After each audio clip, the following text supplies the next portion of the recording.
बिस्मिल्लाहिर्रहमानिर्रहीम। अस्सलाम वालेकुम। Welcome back to my channel. उम्मीद करती हूँ आप सब खैरियत से होंगे। आज मैं आपके साथ बहुत ही जल्द बनने वाली मैकरोनी की रेसिपी जो है वो शेयर कर रही हूँ। उम्मीद करती हूँ आपको ये रेसिपी बहुत पसंद आएगी, और अगर आपको मेरी ये रेसिपी पसंद आए तो प्लीज़ लाइक और शेयर ज़रूर कीजिएगा, और अगर चैनल पर नए हैं तो प्लीज़ चैनल को सब्सक्राइब कर दीजिएगा।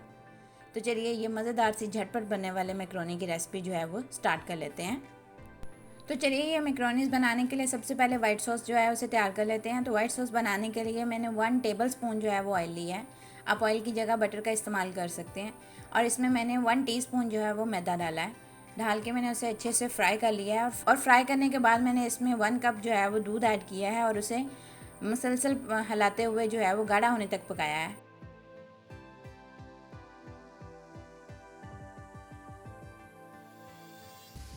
फिर उसमें मैंने 1/4 टीस्पून नमक, 1 टीस्पून चिली फ्लेक्स, 1/4 टीस्पून काली मिर्च का powder, 1 teaspoon chicken powder, 1 teaspoon soya sauce, 1 teaspoon सिरका, 1/4 टीस्पून सफ़ेद मिर्च का पाउडर डाल के मैंने अच्छे से मिक्स कर दिया।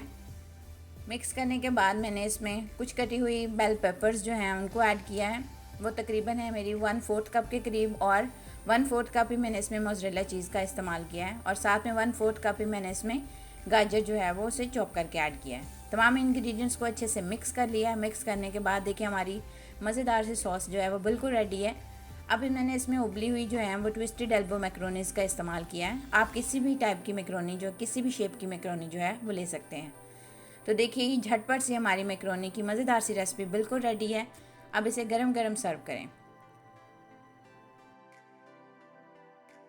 आप मेरी इस रेसिपी को लाजमी ट्राई कीजिएगा, और इसका फीडबैक मेरे साथ लाजमी शेयर कीजिएगा। इंशाल्लाह मिलते हैं एक और नई रेसिपी के साथ। तब तक के लिए मुझे इजाज़त दीजिए। अल्लाह हाफिज़। अपना बहुत ख्याल रखिएगा।